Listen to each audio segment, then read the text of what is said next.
Assalamu alaikum, dear students. So today our topic is noun phrase. As all of you know that we have already discussed noun phrase and how to form a noun phrase. तो जिसमें हमने कल के video lecture में पढ़ाया था प्रीमोडिफायर्स। उसमें 3 तरह के होते हैं, प्रीमोडिफायर्स, पोस्ट मॉडिफायर्स। तो ऑलरेडी हमने पढ़ा है प्रीमोडिफायर्स, जिसमें मैंने आपको डिस्कस किया था कल के लेक्चर में डिटरमिनर्स और उसमें आते हैं articles, possessive adjectives, demonstrative adjectives, distributive adjectives and quantifiers. और नेक्स्ट वन उसमें आता है नंबर्स, वो भी हमने डिस्कस किया। थर्ड वन इज़ एडजेक्टिव, वो भी हमने डिस्कस किया।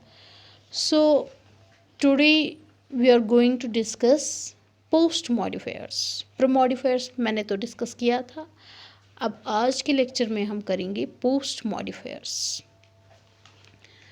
तो पोस्ट मॉडिफायर्स में क्या आता है? There are 4 kinds that come in post modifiers. तो पोस्ट मॉडिफायर में जिस तरह मैंने आपको बताया प्रीमोडिफायर में क्या क्या आता है, डिटरमिनर्स, उसमें आते हैं आर्टिकल्स, बस वो मैंने आपको डिस्कस किया है, एक्सप्लेन किया है। तो आज के टॉपिक में हम डिस्कस करेंगे, एक्सप्लेन करेंगे पोस्ट मॉडिफायर्स। उसमें 4 थिंग्स आते हैं, 4 things that come in post modifiers. First one is prepositional phrases, prepositional phrases. Second one is participle phrases. The third one is infinitive phrases and fourth one is relative clause. तो let us discuss first one, prepositional phrase. यहाँ पे मैंने already ये highlight भी किया है, prepositional phrases। तो किस तरह नाउन फ्रेज में हम prepositional phrase आता है, किस तरह हम वो बनाते हैं।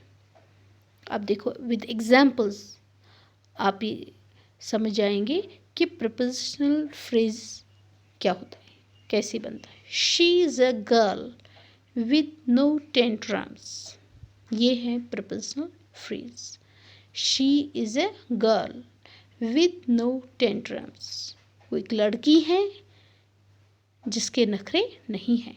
With, here is a with preposition and with no tantrums बन गया प्रपोजिशनल फ्रेज, नाउन फ्रेज। ये एग्जाम्पल है नाउन फ्रेज की जब प्रपोजिशंस उसमें आते हैं। The second example is the person in the black shirt is a fighter. The person here is, जिस तरह मैंने बताया, she is a girl with no tantrums, वो ऐसी लड़की जिसके नखरे नहीं है। Girl here is noun with preposition no tantrums, that means noun phrase, prepositional phrase with no tantrums. The second example is the person in the black shirt is a fighter. The person here is noun है ना, in preposition the black shirt, जो black shirt में है वो fighter हैं, ये बन गया है in the black shirt prepositional phrase, prepositional phrase। तो क्या हमने ये पहला वन डिस्कस। अब नेक्स्ट वन इसमें आता है पार्टिसिपल, जो मैंने ऑलरेडी हाईलाइट किया है यहाँ पे, पार्टिसिपल फ्रेज, पार्टिसिपल फ्रेज। अब नाउन फ्रेज के एग्जाम्पल इसमें है। Number 1 is the man standing next to you. The man standing next to you is my school friend. The man standing next to you is my school friend.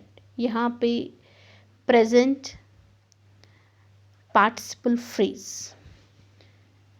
Present participle phrase noun यहाँ as ये काम करता है। Present participle ING form next you is my school friend, जो आपकी बगल में बैठा है वो मेरी दोस्त, स्कूल की मतलब सहेली है, दोस्त है। Next example, talk to the students, talk to the students protesting outside the college। यहाँ पे क्या है पार्टिसिपल फ्रेज, नाउन फ्रेज क्या है इसका, talk to the students, students protesting outside the college, वो बच्चे जो प्रोटेस्ट कर रहे हैं कॉलेज के बाहर। present participle phrase. Present participle phrase. The third one is people injured by the accident have been taken to a hospital. यहाँ पे कौन सा ये फ्रेज है? People injured by the accident. ये भी मैंने हाईलाइट किया है. People injured by the किस तरह नाउन फ्रेज बनता है जब पार्टिसिपल फ्रेज होते हैं. People injured by the accident have been taken to a hospital. Injured, here is participle. By the accident have been taken to. Fourth one is, fourth example, look at the children. The children covered in the mud. Children covered in the mud. The example of noun phrase here is the children covered in the mud. So the next one is infinitive phrase. ये इसका third part है, infinitive phrase. Infinitive phrase में क्या आता है? To plus V1. V1 here means verb का first form. That is infinitive phrase. जिसमें भी हम टू यूज़ करेंगे वो होता है इन्फिनिटिव. आपने पढ़ा होगा वर्ब में. Noun phrase example. अब इसके एग्जाम्पल से आपको समझ में आएगा. I need students to teach English. I need students to teach. इसमें इन्फिनिटिव कहाँ पे है? Infinitive phrase to teach. To teach here is verb का पहला form V1. V1 here means first form of the verb. That is infinitive phrase. Next example, we are looking for a suit to wear at the wedding. हम वो suit देख रहे हैं जो हमें wedding पे पहनना है. To wear, wear first form of verb plus to, that is infinitive. हाँ, infinitive phrase. Infinitive phrase. And the D part is relative clause. Relative clause. Relative clause में आता है नाउन फ्रेज एग्जाम्पल. आप देखो, the man who gave me some money died last month. Relative that joins the two sentence. यहाँ पे relative clause कौन है? Who. Who यहाँ पे relative clause है. The man who gave me some money died last month. तो किस तरह इसमें नाउन फ्रेज एग्जाम्पल्स किस तरह बनते हैं? The man यहाँ पे who gave me some money, that is relative clause. Next example is, he loves the book. He loves the book that you gifted him last night. That is here relative clause, that you gifted him last night. यहाँ पे ये noun phrase बन गया that you gifted him last week. So types of noun phrase. Types of noun phrase. यहाँ पे कुछ हैं. Gerund phrase. GERUND gerund phrase. Gerund किसको हम कहेंगे? An ing form of verb that works as a noun. That works as a noun in a sentence. कोई भी verb हो, वर्ब आपको पता ही होगा, वर्ब जो एज ए नाउन काम करे सेंटेंस में, उसको हम बोलते हैं जेरेंट. फॉर एग्जाम्पल, जब यहाँ पे dancing in the rain makes me happy. यहाँ पे डांस क्या है? वर्ब. लेकिन यहाँ पे एज ए नाउन इसलिए जब हम ING इसको ऐड करेंगे तो ये एज ए नाउन यहाँ पे काम करता है और बन गया इसका नाउन फ्रेज. आप देखो, dancing in the rain makes me happy. हाँ, dancing in the rain makes me happy. वो मुझे खुश करता है. डांसिंग इन द रेन, बारिश में भीगना, मुझे उससे खुशी मिलती है. Dancing in the rain here is noun phrase. He loves going to new place. ये ही लव्स, यहाँ पे आप देखो going to new places, noun phrase का बन गया.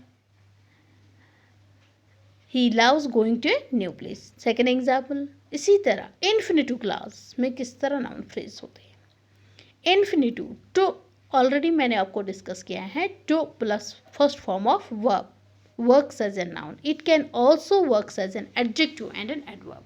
सिर्फ जब हम फर्स्ट फॉर्म की वर्ब के साथ टू का यूज़ करते हैं, वो एज ए नाउन भी काम करता है सेंटेंस में, एज एन एडजेक्टिव भी, एंड एज एन एडवर्ब भी. अब देखो infinitive phrase. She likes to dance in the rain. She likes to dance in the rain. को पसंद है बारिश में भीगना। She likes to dance in the rain. यह है यहाँ पे infinitive phrase. My dream is to be a doctor. Infinitive phrase to be a doctor. My dream is to be a doctor. To join the Indian army, यहाँ पे as a subject, works as a subject यहाँ पे काम किया। Infinitive phrase बन गया works as a subject. Is his dream. To join the Indian army is his dream. So अब आज के लेक्चर में इतना ही हमने किया है।